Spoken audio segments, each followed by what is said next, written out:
ये राहुल गांधी किस मुंह से संविधान लेकर के घूम करके जनता को बेवकूफ बनाने का काम करते हैं।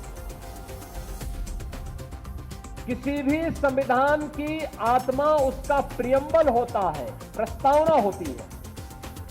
और याद रखना, बाबा साहब भीमराव अंबेडकर ने 26 नवंबर 1949 को जो संविधान का ड्राफ्ट तैयार किया था, जो संविधान भारत की संविधान सभा को सौंपा था, उस संविधान सभा में प्रस्तावना में 2 शब्द नहीं थे, सेकुलर शब्द भी नहीं था और सोशलिस्ट शब्द भी नहीं था।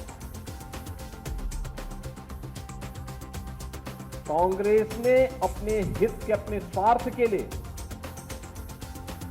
जब इस देश के अंदर इमरजेंसी लागू की गई थी, आपातकाल के दौरान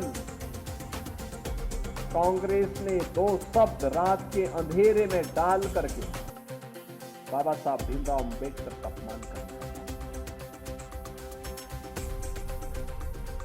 कांग्रेस ने लगातार कोई ऐसा अवसर नहीं छोड़ा जो भारत के संविधान के गले को घोंटने के समान थे। हर अवसर पर संशोधन पे संशोधन, संशोधन पे संशोधन करती रही।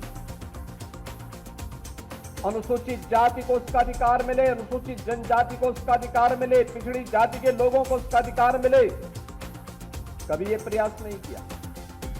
हम पूछना चाहते हैं कांग्रेस के लोगों से, समाजवादी पार्टी के लोगों से, कि आखिर अलीगढ़ मुस्लिम विश्वविद्यालय में या जामिया मिलिया विश्वविद्यालय में अनुसूचित जाति, जनजाति या पिछड़ी जाति के नौजवानों को प्रवेश में भी और नौकरी में भी क्यों आरक्षण नहीं है?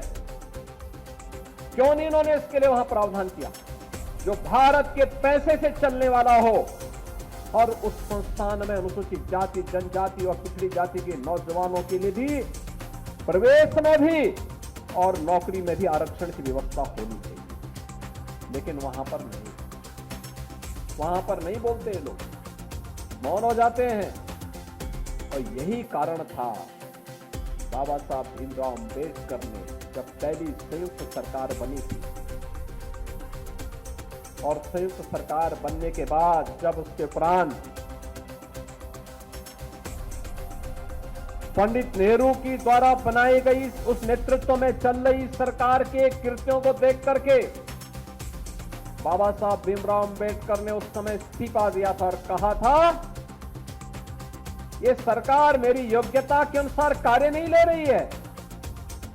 मैं पहला भारतीय हूं जिसने अर्थशास्त्र में पीएचडी की है, शोध किया है, भारत के निर्माण में योगदान देना चाहता हूं, लेकिन मेरी कोई उपयोगिता नहीं करते।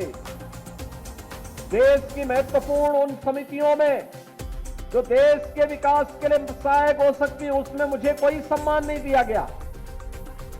मेरे अनुसूचित जाति, जनजाति के लोगों के हितों के लिए, वंचितों के हितों के लिए इस सरकार के एजेंडे में कुछ भी नहीं है। यह तो केवल और केवल इस सरकार को विभाजन के बाद भी केवल मुस्लिम तुष्टीकरण की चिंता है, इसलिए मैं अपने पद से इस्तीफा दे रहा हूं। ये कहते हुए उन्होंने इस्तीफा दे दिया।